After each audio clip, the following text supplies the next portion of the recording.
to this week's episode of The Ultimate Show. I'm Ben, and we have James here today, and Andrew couldn't make it, but that's all right.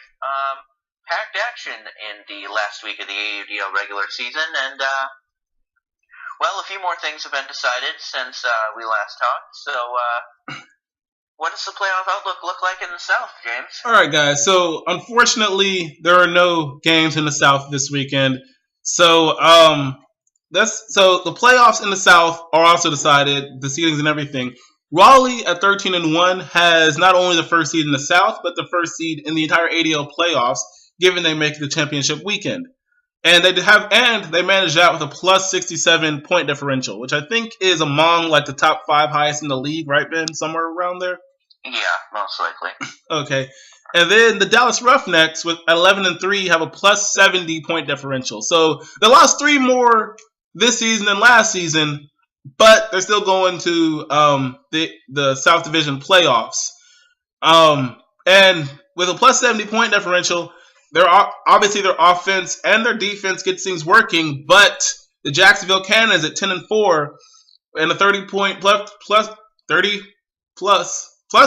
differential will be going to Dallas for that South Division Championship play-in game. And I mean, if I was Dallas, I'd be scared because they haven't registered a win against Jacksonville this year. Now, mind you, Kurt Gibson is just now coming back from injury, so he could be a very big factor in that playoff game. However, it'll be interesting to see come 2 weeks or whenever they actually do the playoff game. Hopefully, it's in 2 weeks. Yep, so now we'll look into the Crazy West Division, and there are 4 games in the West this week, but we'll go over those in our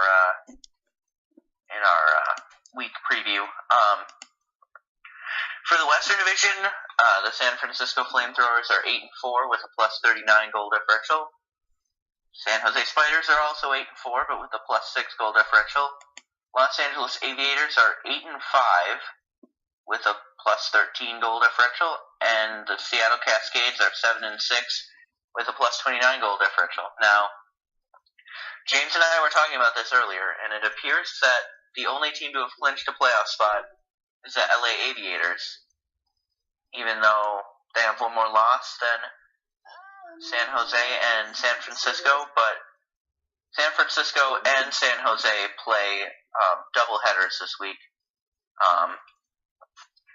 And what that means is they can still end up with more losses, but the main thing is that LA owns all the tiebreakers against Seattle, so even if LA loses their last game and Seattle wins it, they would both be 8-6, but LA has all the tiebreakers. So all that means is that LA is the only one to clinch the playoff spot, and there's 2 spots up for grabs in the last week, that's for sure. A long road to climb for Seattle, but you never know what could happen. And, now moving on to a more finite division, the Midwest, the Madison Radicals are 11-2 with a plus 50 goal differential. Minnesota Wind Chill are 10-3 with a plus 46 goal differential. Pittsburgh Thunderbirds are 9-4 with a plus 22 goal differential. So Madison has locked up first place for their 4th consecutive year, I think. I think they've gotten first every single year. Yeah. I mean, they didn't get first, like, their first year in the league. Chicago ended up getting first seed, but they won the Midwest Division Championship game regardless. So. Okay, so, yeah, fair. So, basically, there's 3 games in the Midwest this week, and Minnesota plays Pittsburgh, and whoever wins that game gets the number 2 seed, and whoever loses gets the number 3 seed. And that's just because of tiebreakers. Yeah, and they would have the same records if Pittsburgh won and Pittsburgh Pittsburgh would then own the season series, which would give them the second seed. Yeah. So, However, hoping my Minnesota wind chill can clinch it. But. Hey, Ben, no matter what, think about this. Minnesota has gotten their first ever 10-win season. So, congratulations. So, even if they finish third, I should still be happy. Yeah. Yeah. No kidding. If any team makes the playoffs in Minnesota, it's a time to be happy. All right, so James, tell us about the East Division. Okay, so the East Division is unfortunately still a bit murky, but we have an idea of where teams can kind of end up. Toronto sitting at 10-3 with a 48-point differential. DC Breeze sitting at 9-4 with a plus 42-point differential, and Montreal Royale sitting at 8-5 with a plus 2-point differential. I mean, Montreal literally has they have the worst point differential out of all playoff teams. However, they still have a chance of getting the second seed, and here's why. So, Toronto Rush 10-3, DC Breeze at 9-4. If Toronto and DC end up with the same record, the DC Breeze will become the first seed. That's basically it with Toronto and DC.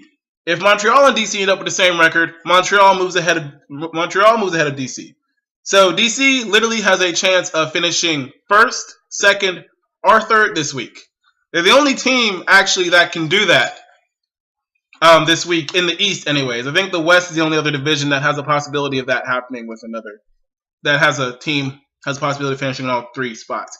Toronto, 10-3, they can either finish in first or second. Montreal can either finish in second or third. So that's it with the East. Those are their playoff scenarios and situations. All right, so now that we have a better look at the playoffs, even though some divisions still aren't finished yet, we're going to do some predictions on the games this weekend. I mean, maybe we'll get some right, maybe we won't, but that's the point of predicting. Yeah, exactly. So, since there's no games in the South for James to preview, sad face. That means I'm just going to go straight on with the West. And two of these games are very huge. And two of these games aren't the biggest, so I'll do those two first. The first game is San Jose Spiders versus the San Diego Growlers. San Diego already out of the playoffs, so I'm just going to go with San Jose on this one because they need to win really bad. Yeah. I mean, San Diego's actually enjoying spoiling playoff teams right now. It's like they beat LA, even though it didn't mean anything. They beat LA. Like San Diego's kind of happy they just had a chance of spoiling LA. Like San Diego is relishing in the chance to spoil playoff hopes right now. Yeah. So I mean, maybe they'll pull off something. But I mean, when you're not in the playoffs, that's the only hope you have, honestly. Yeah. Other than stats, pad the stats. Yeah. And then the other game is San Francisco Flamethrowers versus the Vancouver Riptide. Now, Vancouver has been a tad bit unfortunate, but San Francisco, I think, even though they are missing Bo Kittredge this weekend, I think they're going to pull it off against Vancouver. So, with those results that I predicted, San Francisco and San Jose would both be 9-4, and that would clinch them a playoff spot. Because both of those teams have a double this weekend, so if they won that game, then they'd clinch the playoffs. But then, in the meaty section, obviously, we have San Jose versus LA. Well, I mean, technically, they have the same record because it could happen.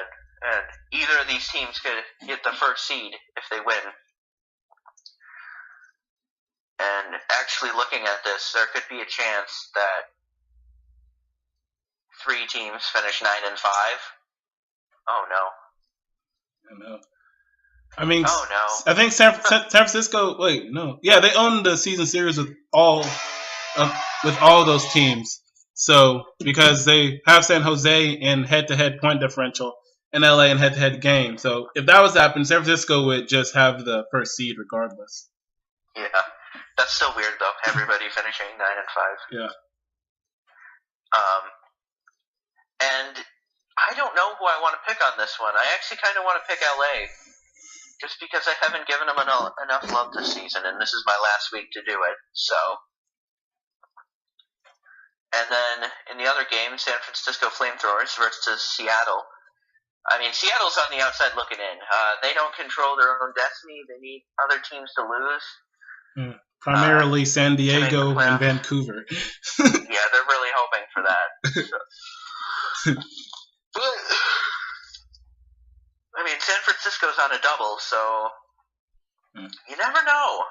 This is honestly a hard game to predict. The thing about it is the first game of that leg is Seattle. You know, Seattle has a habit of exhausting teams. So yeah. So maybe I don't know. I mean, basically, if Seattle loses, they're out. Yeah. So either way, they're guaranteed a positive record. Yeah, and either way, they need either Bay Area team to go winless this weekend. They need one of them to go winless. That's going to be very difficult, but it could happen, and they have the power to do that. But yeah, just injure all their players. Yeah. Yes, take out San Francisco. Don't really do that. Yeah. Well, I mean, Bo Kittredge is that world, so. Yeah. I mean. Maybe a couple more. I just knew Bo Kittredge was going, right? Yeah. But I'm actually going to go with Seattle on that one. Oh. Okay. But I think the playoffs are going to end with San Jose, San Francisco, and Los Angeles. In that order? Making the playoffs. In that order? No. Okay. I was like, that's a really bold prediction. Because I don't think San Jose can get number 1 seed. No, they can. They can. They just have to finish with a better record than San Francisco. That was stupid. That was my fault. It's okay.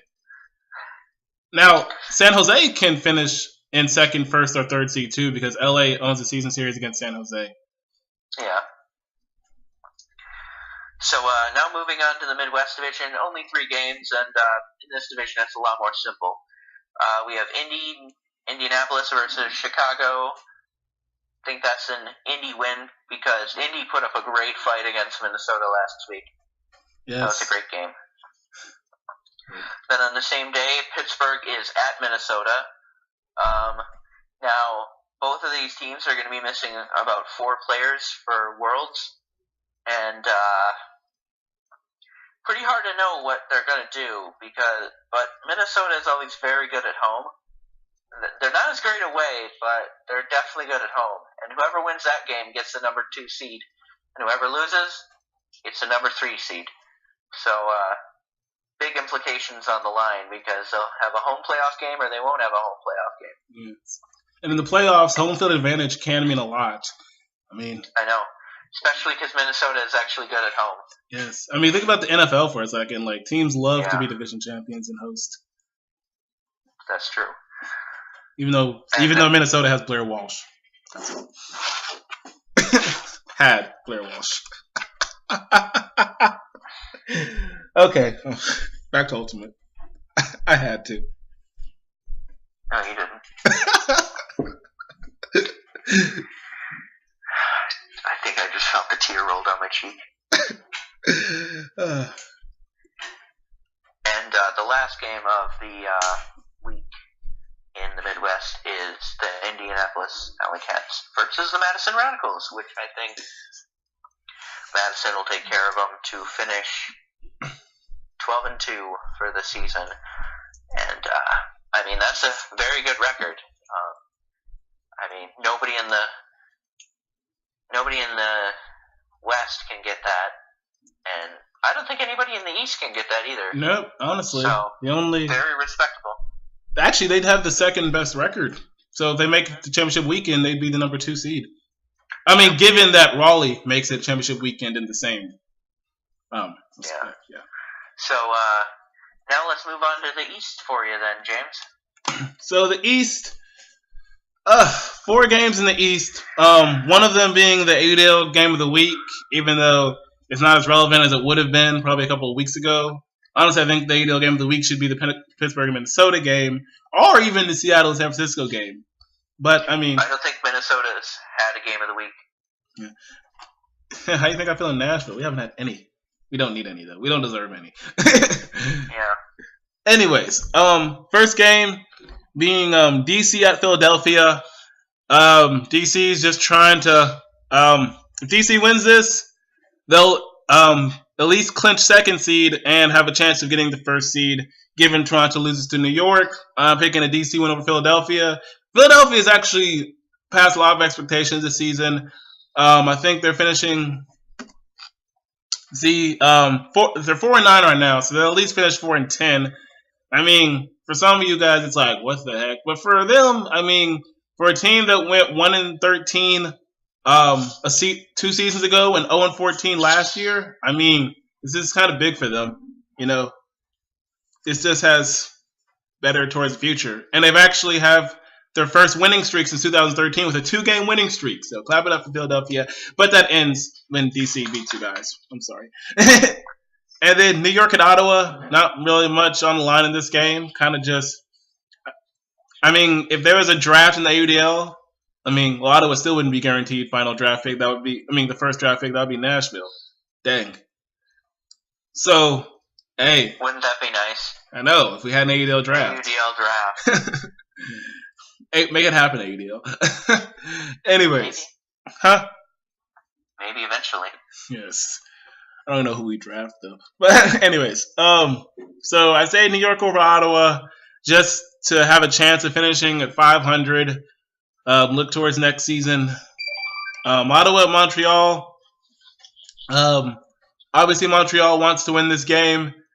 I mean, thing is, DC beats Philadelphia. It doesn't matter if Montreal wins this game. But Montreal doesn't want to go into the playoffs on a losing note. I mean, and if DC loses to Philadelphia, Montreal can, of course, get the playoff. I mean, can get the second seed and a home playoff game in front of their great Montreal crowd with a win. So, just Montreal over Ottawa. I feel like they want to win their last game at home for their fans before they go to the playoffs, you know, regardless of what happens. And New York versus Toronto. Like I said, if DC beats the Philadelphia Phoenix, they'll be looking at this game because this game will decide whether or not DC will get a home playoff game or not. But I think Toronto beats New York. I mean, New York has never beaten Toronto ever. Kind of like, well, I'm about to say Minnesota has never beaten Madison, and I would have been very incorrect in that statement. You're right, because this happened twice. No, kind Not of even once. Just twice. But New York has never beaten Toronto, kind of like Indy's never beaten Madison. Nashville's never beaten Raleigh. I thought you were just going to go back to Minnesota versus Pittsburgh. Oh, Minnesota's. That's what you were going to say. And just like Minnesota's never beaten Pittsburgh. You reminded It me. only happened 3 times, though. I mean, it's not bad. Anywho, but Toronto versus New York. New York really has no motivation to beat Toronto except for to knock them the number 2 seed. Which, I mean, big whoop, right? Anywho. Yeah. I mean, and to beat them for the first time in history. But yeah. And I think Toronto handles this game versus New York. Again, home crowd going to the playoffs. It'll be their last time seeing their home crowd before a possible home division championship playoff game. Or, you know, even before. They're going to have a home playoff game regardless. But this is their last home game of the regular season. So, you know, give their home crowd something to look forward to. All right, so Toronto over New York. All right, and that's all the games, right? Yeah. All right. So that wrapped up all the games. I did have one quick question for you, James. What? Have you heard any rumors about any possible expansions, or no? I have not. Have you? I haven't either. I was just wondering, just because, I mean, the league got smaller after last year. Yeah. I mean, I thought you and Andrew were talking about, like, Westmore, however you say that city, I don't know. Des Moines? Des Moines, yes. I'm sorry, I live in Nashville, man. We're in the South. We don't enunciate. Yeah, fair. You don't even have to enunciate. You really don't. It's just silent letters. But I don't know. If Des Moines got an AUDL team, not bad. Like I still say, I seriously think Pittsburgh should go to the East, and then they have that Pennsylvania battle. That would be great. Yes, that would be perfect. But I mean, that's just it's not a single sport where Pittsburgh is in the same division as Philadelphia. Yeah, it just doesn't happen. Well, except for hockey, I think they're both in the Metropolitan Division. No. Oh. No, Philly's in the Atlantic. Ah, that sucks. Yeah. So, just possible question about expansion there, but that's it. So, thank you guys for watching, and we'll see you next week for our playoff preview. Have a good week, guys.